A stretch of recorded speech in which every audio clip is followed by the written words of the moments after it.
These things are always true. Things are always working out for you, no matter how flawed your view of it is. And you can get to everything that you want. There is nothing that, if this time-space reality is inspired within you, that cannot come to full fruition. But we also want to put in that important acknowledgement. Did you get it? You can be or do or have anything that you desire, but sometimes you can't get there from there. Now, sounds like a contradiction, Abraham. You said I can be or do or have anything, and then you said I can't get there from where I am. And we want you to understand that what we mean is you can't get there sometimes from the vibrational stance you're in. You got to get into a better mood. You've got to get into the receiving mode. You have to find a way of being receptive to what's in your vortex, because while your vortex, your inner being, source energy, and law of attraction are yielding to you constantly a path of least resistance, so that you can experience the deliciousness and the satisfaction of what you desire unfolding into the things of life, the experiences of life, the relationships of life, the monetary things of life, the piles of money of life. While all of that is potential for you, and while all of those pathways are being shined a light on by your inner being, if you're not in the receptive mode, you're going to claim that the path isn't there when it is. And we understand why you'd say that, because if you're not in the vibrational frequency where you can receive it, you're not going to receive it. So over time, we've wanted to help you to first accept that you are more than you see in these bodies, and next to understand that you are brilliant, beautiful creators, and that you came with the intention of creating for the purpose of satisfaction.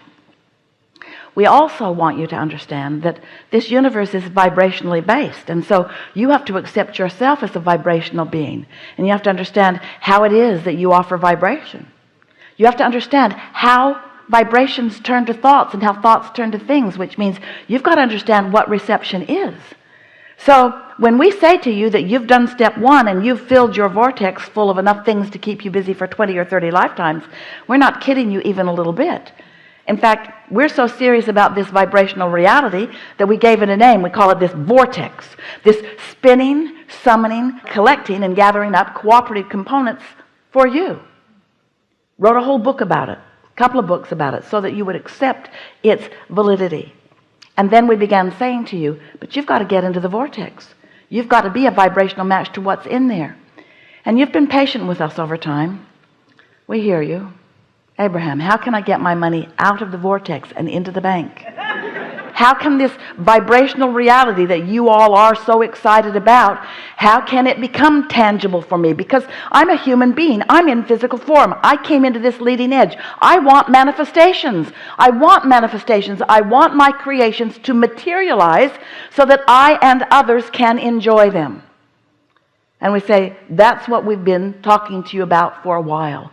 And it is certainly what we want to talk with you about today. We want you to understand how you must, if you want that, get into the receiving mode so that you can receive the thought, the impulse, so that your timing can be good, so that you can be in the right place at the right time. There is so much that is being presented to you. You see, your inner being knows where you stand in terms of your manifestations, and those manifestations in relationship to the manifestations that you want. Your inner being knows where you stand in relationship to all of that, and knows what your path of least resistance is to get there. And did you notice we said your path of least resistance? Because if you weren't putting resistance on your path, there would be no resistance, and you could ask and it would be given instantly. Not just given like it is, but given and received by you like it is. So the only hang up is you're asking. That's good. You can't stop it. And it's being given to you. That's happening. You can't stop that either. But you can block yourself from being in the receiving mode of recognizing that it is being given. And why you usually do that is because you're not satisfied. We love you so much. You're not satisfied with the early form in which it is given. You want the money in the bank. You don't just want a vibrational clue.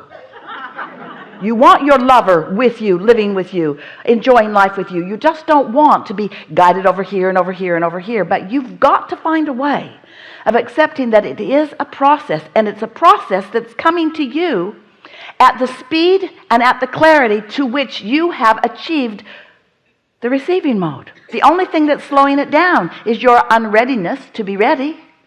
And why are you unready to accept the vibrational reality? Because you're so, we love you so much, enamored with what you're seeing and hearing and smelling and tasting and touching. And we don't blame you. We think that's a good thing. But do you see the tightrope you're sort of walking here? You got to find a way to be satisfied with what is and eager for more. You got to find a way to be willing to let the gestation process of the seed in the ground happen.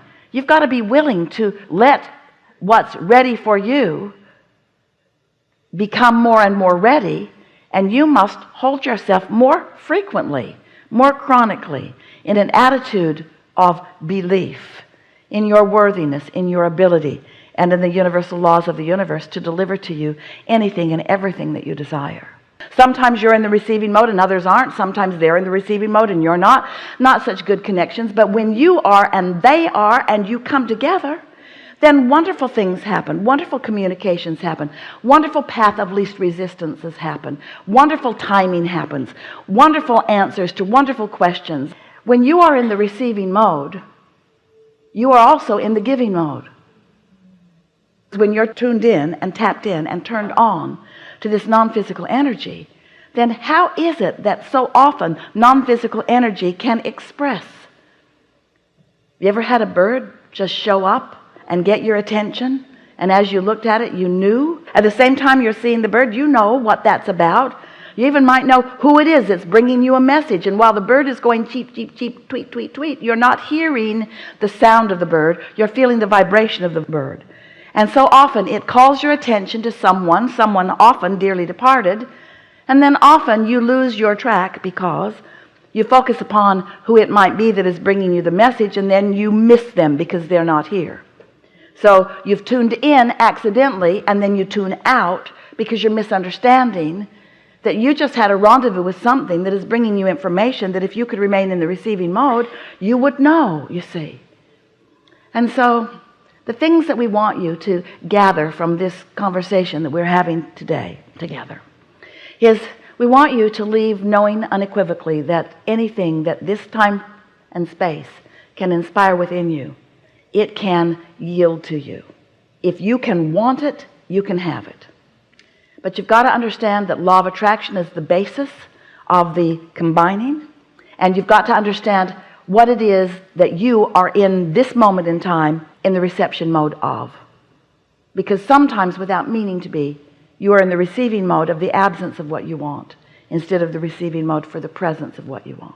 So, story goes on a little further. So you ask, source answers, and this vortex is there, this vibrational reality, it's the answer. It is also the now reality. This is where all the action is. This is where all of the attention is. This is what source energy is focused upon. So source energy is focused upon who you really are, not only what you've allowed yourself to be so far. So your up-to-the-minute updates of what you want are always in your vortex, and that's what your inner being is always focused upon.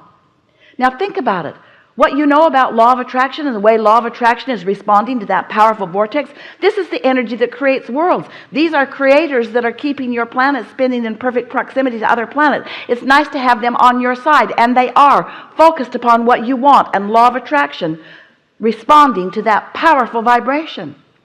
But if you're over there focused upon the missing of something, then that tug of war you feel that comes forth in the form of negative emotion is your indicator that you are keeping yourself unwittingly, we know you don't mean to do it, vibrationally separate, that's too strong a word, or pinched off, that's pretty strong word too, from what's really going on. And the more you've asked for it, and the more you want it, and the more source energy is focused upon it, then the more discomfort you're going to feel when you focus in opposition of it, you see.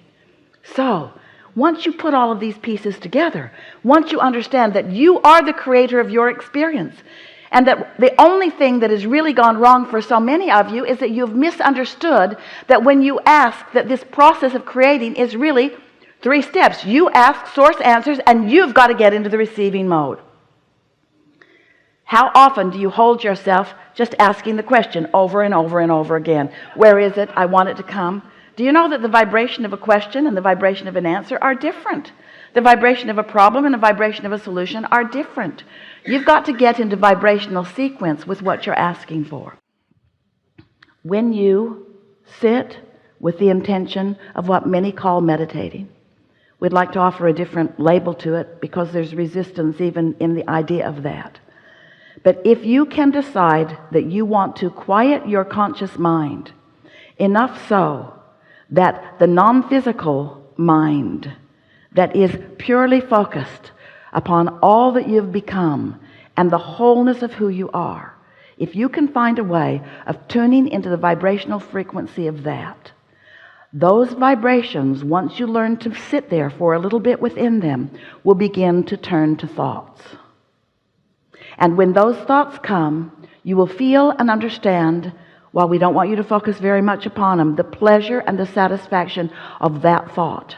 And as you sit there, not distracted by current, what you want to call reality, but experiencing the whole of your now vibrational reality, what's in your vortex will be able to make its way into your manifested world through the pathway that is your non-contradicted mind.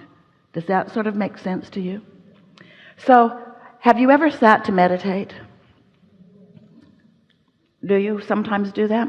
Are you doing it on a semi-regular or regular basis? And when you sit to meditate, when someone suggested to Jerry and Esther that they meditate, as soon as they got away from that person in the car, they said, "That's just weird." Jerry said, "I think of myself more as a business person." Meditation just seemed weird to them. That was many years ago, and to many it still seems weird today. But it's because there's not an understanding of what it means.